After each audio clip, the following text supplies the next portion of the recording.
Саламатсыңарбы балдар? Балдар, көгілдір экрандын алдында ыңгайлы отырып, бүгүнкү сабакка көңүл бөлгүлө. Биздин бүгүнкү турган темабыз баланын төрөлгөндөн кийинки өсүшү жана өөрчүшү. Биз өткөн сабакта бардыңардын эсиңерде болсо керек, бул бала түйүлдүктүн пайда болушу жана ошол түйүлдүктүн эненин ичинде өсүү, өөрчүү мезгилдери боюнча токтолуп келсек, бүгүнкү күндө болсо ушул бала төрөлгөндөн кийинки, жарыкка чыккандан кийинки торолуу, өсүү, өөрчүшү боюнча толугураак түшүнүк алат экенбиз. Деге биз бүгүнкү сабактын жүрүшүндө төмөндөгүлөргө көбүрөөк көңүл бөлөбүз. Же болбосо биз баланын төрөлгөндөн кийинки өөрчүү мезгилдери менен таанышабыз. Андан кийин ар бир мезгилде баланын өсүшүнүн белгилерин жана калыптануусун аныктайбыз. Мындан сырткары мектептеги жана өспүрүм курактагы балдардын туура өсүүсүнө кантип кам көрүү керек окуп үйрөнөбүз.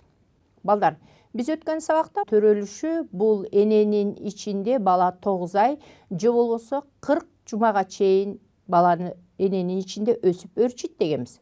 Бул бала жарыкка чыккан кезде баланын өзүнүн дагы өсүү жана өөрчүү мезгилдери болот. Мына ошонун биринчи бала төрөлгөн күндөн баштап, же болбосо баланын төрөлгөн биринчи жумадан бир жашка чейинки мезгили бул ымыркай мезгили деп аталат. Ымыркай мезгилинде бала төрөлгөн күндөн биринчи жумадан баштап 3-чү жумага чейин бала 20-22 саатка чейин уктайт. Ошондой эле бул бала 20-22 саат уктап жаткан кезинде баланы уктап атат деп ал балага кам көрбөй койбой, ар бир саат сайын баланы ойготуп, эне өзүнүн гана сүтү менен эмизүү керек. Ошондой эле бала бул ар бир баланын өзүнүн организминдеги органдарынын толук жетилип өөрчүүсү баланы бир жумада ар бир 2 күн сайын сууга туура жуундуруш керек. Демек, мына ушул ымыркай кезинде баланы туура калыптандыруу анын кийинки чоңойгон мезгилиндеги ден соолугуна дагы чоң кам көргөн болуп эсептелет. Анда ушул баланын биринчи жумадан бир жашка чейинки мезгилинде балада сөзсүз түрдө өзү менен кошо төрөлгөн шартсыз рефлекстер болот. Мына ушул рефлекстерге, мисалы үчүн, баланын сөзсүз түрдө коргонуу бөлүмү болуш керек. Бул коргонуу бөлүмү деген баланы көмкөрөдөн, силер азыр тасмадан көргөндөй, жаткырганда башын көтөрүп мойнун бурса, бул баланын коргоо рефлексин өлчөмү туура дегенди түшүндүрөт экен. Мындан башка дагы балада кандайдыр бир катуу кырк үн чыкса, анда коркуу рефлекси же коркуу рефлексин биз моро рефлекси деп коебуз. Бул моро рефлексинде эгер бала колдорун силкилдетип, үндөрдөн чочуп, кыйкырып ыйласа, анда бул балада дагы коркуу рефлекси нормада деп айтсак болот экен. Мындан башка дагы баланын таяныч рефлекси текшеришибиз керек. Таяныч рефлексинде эгер буту менен таянса, же болбосо ошо баланын эки таманынан эки алаканың менен түртсөң, сенин алаканыңа таянып, денесин менен түртүлсө, анда мында дагы таяныч рефлекси нормада деп айтсак болот экен. Мындан башка дагы балада кармоо деген рефлекс бар. Кармоо рефлекси бул эгер сөөмөйдү ымыркайдын алаканына койсок, мына ошол алаканыбыз кармап тартылса, анда бул баланын борбордук нерв системасы жакшы дегенди түшүндүрөт экен. Эгерде бала жайында төрөлүп калса, анда эртең мененки 9 саат 11-ге чейин бул ымыркай баланы эшикке күнгө чыгаруу керек, же болбосо кечкисин 6-дан кийин эшикке күнгө чыгаруу керек. Мындан башка дагы ошол ымыркай баланы эгерде бала кышында төрөлүп калса, анда үйдүн айнегинен, терезеден түшкөн күндүн нуруна баланы мүмкүн болушунча жукараак кийинтип жаткыруу керек. Бирок бардыгыңардын эсиңерде болуш керек. Бала төрөлгөн күндөн баштап эле терисиндеги температураны жөнгө салып туруучу терморегуляция жок болуп төрөлөт. Ошондуктан бала тез эле ысып, же болбосо тез эле үшүп кетиши мүмкүн. Ошондуктан буга абдан кылдаттык менен мамиле кылыш керек.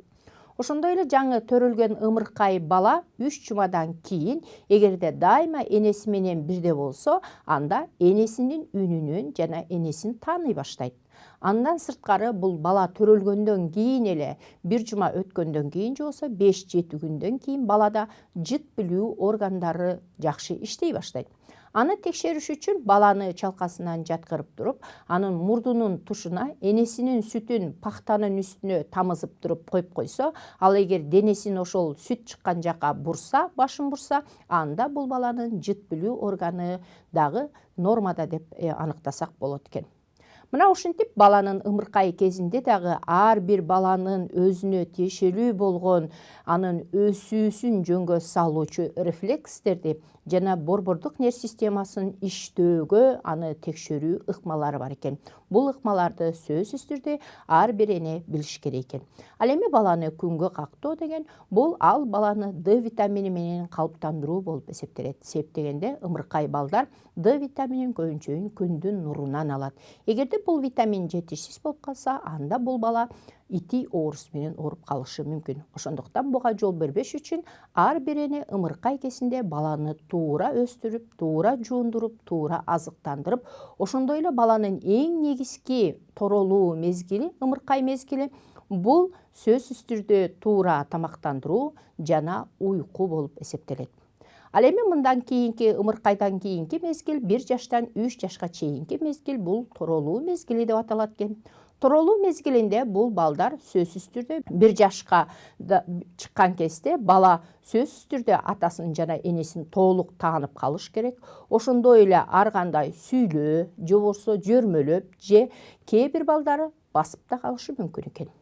Андан сырткары 2 жашка чыккан кезде бул бала эгерде борбордук нерв системасы жакшы өрчүп жаткан болсо, 250 сөздөн 300 сөзгө чейинки сөздөрдү билүү керек. Же болбосо келе, алам, ата, апа, эже, барам деген сыяктуу 250дөн 300 сөзгө чейинки сүйлөп калса, анда бул баланын кабыл алуусу нормада деп айтылат экен.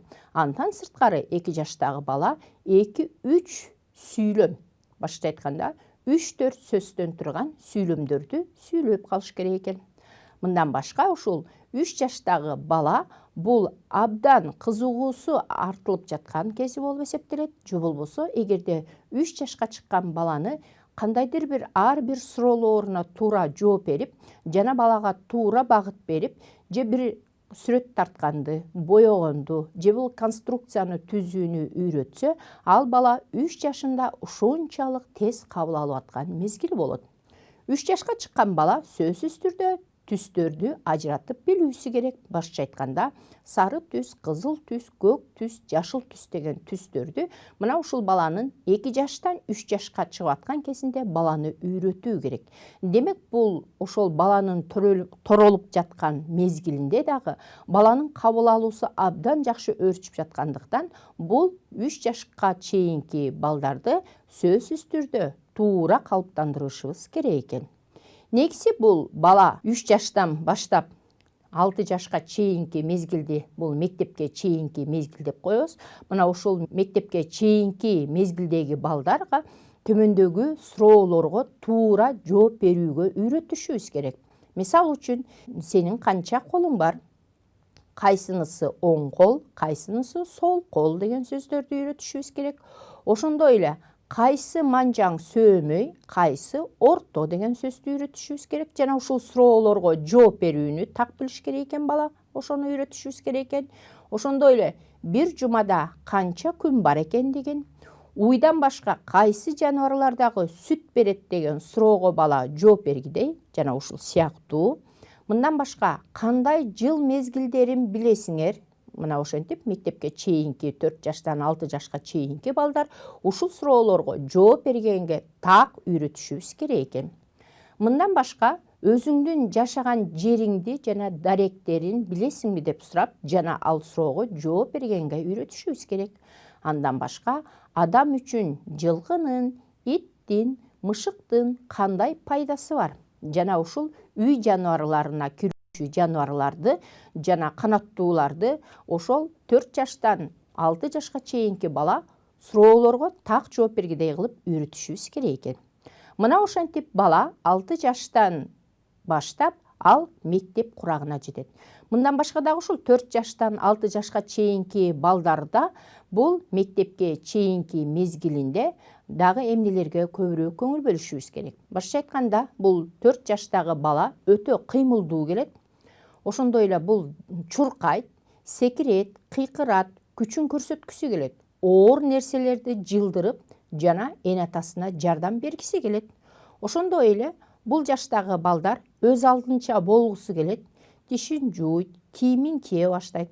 Мындан башка дагы оюн менен жеңишке жетүүнү, утулууну, ыза болууну, теңдикти түшүнө баштаган мезгили болуп калат. Ошондой эле 3 жаштан 6 жашка чейинки мектепке чейинки мезгилде кайчы менен түз кесүүнү, карандаш менен иштегенди, сүрөт тартып, боёгонду жакшы өздөштүргөн мезгили мына ушул 3 жаштан 6 жашка чейинки мезгил болуп саналат. Бул убакта эч качан баланы биз нерв системасына доо кетпеш үчүн туура багыт берүүнү унутпашыбыз керек. Анда бул балдар, мисалы үчүн, силерге айттым, сөзсүз түрдө бул баланын сүрөт тартканды, туура отурганды, ошондой эле бул бала эгер кийимин кийгиси келбесе, аны башка досторунун көзүнчө урушууну, же болбосо ал балага кордук көрсөтүп катуу кыйкыруу же жолдошторунун астында туура эмес мамиле кылуу бул балдардын нерв системасынын бузулушуна алып келет. Же болбосо мына ушул 3 жаштагы балдар азыктын кайдан келе тургандыгын жана энеси башка менен алек болуп жаткан кезде балага көңүл бөлгөндү дагы унутпашыбыз керек. Эгерде дайыма бул баланы биз уруп же өзүбүз каалагандай жулкулдатуу менен мамиле кылсак, ал баланын психикасы бузулат. Ошондой эле бул бала 6 жашка, 4 жаштан 6 жашка чейинки балдарга сөзсүз түрдө атасына жана энесине жардам бергенди жана азыкты кантип даярдоо керектерин үйрөткөнгө аракет кылып көрүш керек. Бул убакта бала сөзсүз түрдө калыптануусу жакшырат дагы, ал өзүн чоң сезгендей чоңдор менен туура мамиледе болгонго аракет кылат. Ошондой эле бул магазинде азыкты сатып алууда аларды тандоого, ошондой эле үй ишиндеги жумуштарды аткарууга жана атасы жана энесине жардам берүүгө сөзсүз түрдө баланы үйрөтүү керек. Мына ушул баланы туура тарбиялап үйрөтүүдөн бала мектепке чейинки мезгилде көп нерселерди кабыл алып үйрөнөт экен. Ал эми баланын 6-7 жаштагы мезгили мектептеги мезгили деп аталат. Бул мектептеги мезгилинде бала өтө жооптуу болгон мезгил болуп саналат. Себеп дегенде бул мектептеги мезгилинде бала жазганды, окуганды үйрөнөт. Ошондой эле баланы баарлашууга, кечиримдүүлүккө, башка бирөөгө жардам бергенге үйрөтүү бул ар бир ата-эненин өзүнүн милдети болуп саналат. Анда мына балдар ушул бала акыл эске келип, курчап турган айлана чөйрөдөгү кубулуштарды, өң түздөрдү, өзүнүн туугандарын жакшы тааный баштагандан кийин сөзсүз түрдө баланы туура өстүрүп, туура мамиледе жана туура кийинүүгө үйрөтсөк, бул бала ошол үйрөнгөнү боюнча андан ары өзүнүн мезгилин өткөрө баштайт экен. Эми балада мындан башка дагы мезгилдер болушу мүмкүн. Бул боюнча мен силерге төмөндөгүдөй суроо дайындадым. Бул суроону окуп жооп бергенге аракет кылып көргүлө. Анда мен силерге бере турган суроом, кайсы мезгилде баланын мүнөзү абдан өзгөрүшү мүмкүн? Ымыркай мезгилинде баланын мүнөзү өзгөрүшү мүмкүнбү? Торолуу мезгилинде бала өзгөрүшү мүмкүнбү? Мектептеги мезгилинде бала өзгөрүшү мүмкүнбү? Же жаш өспүрүм мезгилинде бала өзгөрүшү мүмкүнбү? Бул боюнча бул суроого алдында 4 вариант турат. 4 варианттын кайсы варианты бул суроого туура жооп берүүчү вариант болуп эсептелет? Демек, кайсы мезгилде баланын мүнөзү өзгөрөт? Албетте бул суроону бардыгыңар ойлонуп атат болушуңар керек. Бул суроонун туура жообун мен силерге көрсөтүп коеюн. Албетте баланын мүнөзү жаш өспүрүм мезгил келген кезде өзгөрөт. Эмне үчүн баланын ушул жаш өспүрүм мезгили келген кезде мүнөзү өзгөрө баштайт? Жаш өспүрүм мезгил бул өспүрүм куракка өтүү мезгили болуп эсептелет. Бул өспүрүм куракка өтүү мезгилдеринде адам же болсо ошол балдарда ар кандай белгилер пайда болот. Бул белги психикалык белги жана физиологиялык белги деп аталат. Психикалык белгиде бул баланын ушул өспүрүм мезгилинде жүрүш турушу, ошондой эле мүнөзү өзгөрөт. Ал эми физиологиялык жак болгон кезде боюнун тез өсүшү, дене түзүлүшүнүн өзгөрүшү, ошондой эле беттеринде безеткинин чыгышы бул өспүрүм курактагы физиологиялык өзгөрүү болуп саналат. Мына ушул өспүрүм куракта балдарда жана кыздарда өспүрүм кез 11 жаштан 16 жашка чейин жүрөт. Демек, кыздардын өсүү мезгили болсо жетилүү мезгилдери деп аталат. Мына ушул жетилүү мезгили 11-12 жашта башталса, эркек балдардыкы 12-13 жашында башталат. Бул өспүрүм мезгил 11 жаштан 16, кээ бирлериники 17 жашка чейин жетилүү болот экен. Мына ушул жетилүү мезгилде балдарда дагы, кыздарда дагы ар кандай психикалык жана физиологиялык белгилер пайда болот экен. Мына ушул белгилердин пайда болушу кээ бир балдардын кулк мүнөзүн, жүрүш турушун аларды абдан өзгөрүүгө алып келет экен. Кээ бир балдар аябай түнт болуп кетиши мүмкүн экен. Ал эми кээ бир балдар ушунчалык өзүн каранып, кандайдыр бир элдерге көрүнүү, жагылуу деген сезимдер пайда болушу мүмкүн экен. Бул убакта мисалы үчүн силер көрүп тургандай бул жаш өспүрүм мезгилинде жыныс гормондорунун таасир астында жыныстык өөрчүү жүрөт. Албетте бул жыныстык өөрчүүнүн, жыныстык органдардын экинчилик өөрчүү мезгили деп аталат. Бул 11 жаштан 14 жашка чейин деп жазылып турат. Мындан сырткары, кыздарда 11 жаштан 16 жашка чейин организми өсөт, бети тоголок болуп, жамбаш сөөктөрү чоңоюп, төш бездери өсөт. Ошондой эле бул өспүрүм болуп жаткан кезде же болсо ушул жыныстык гормондордун пайда болушунун негизинде бул чачы абдан майланыша баштайт. Денесинде жагымсыз жыт бөлүнүп чыгышы мүмкүн, же болбосо ошончолук тер көбүрөөк бөлүнүп чыгышы мүмкүн. Мына ушул убакта бул кыз балдарга туура эмес түшүнүктү берип, же болбосо алардын кийген кийимине, жасаган чачынын кооздугуна терс же туура эмес мамиле кылуудан мурун ага туура кеңеш берип, жана бул убакта бул балдарды, өспүрүм балдарды туура жолго салууга аракет кылыш керек. Албетте, эркек балдарда дагы өзгөрүү болот. Бул эркек балдардын өзгөрүшү силер көрүп тургандай, бул 12 жаштан 14 жашка чейинки мезгил болуп эсептелет дагы. Бул убакта баланын кокосу өсөт. Кокосунун өсүшү менен үнү жооноет. Ошондой эле далысы өсүп, мурут чыгышы мүмкүн. Мына бүгүнкү күндө ушул жаш өспүрүмдөрдүн ушунчалык тез өсүп жаткандыгы байкалып атат. Бул тез өсүү акселерация деп аталат экен. Акселерацияга учуроонун негизги себеби эмнеде деген суроо туулат. Балдар ушул өзүнүн жаш курагына ылайыктуу болгон ар кандай тасмаларды көрбөй, чоң кишилердин ылайыктуу болгон тасмаларды көрүүдөн жана ошондой эле гормондорду көбүрөөк бөлүп чыгаруучу азыктар менен көп азыктангандыктан бул балдардын организмдеги ушул жыныстык гормондордун тез бөлүнүп чыгышы жана бул баланын тез жетилүүсүнө түрткү болуп жаткан экен. Негизи бала бул жаш өспүрүм кезинде өзү өсүп жаткан кезде сөзсүз түрдө эң биринчи гигиеналык эрежени гана сакташы керек. Ошондой эле туура тамактануу, дайыма таза жуунуп туруу, ошондой эле туура кийинүү бул жаш өспүрүмдүн туура өсүшүнө жол бергендик болот. Мына балдар, биз бүгүн силер менен ушул баланын төрөлгөндөн кийинки өсүшү жана өөрчүшү боюнча кененирээк түшүнүк алдык. Албетте бул боюнча өзүңөр дагы өз алдыңарча иштеп окуп чыгат болушуңар керек. Ал эми мен ушун менен бүгүнкү сабагымды аяктайын. Кийинки сабакта жолугушканга чейин саламатта калгыла.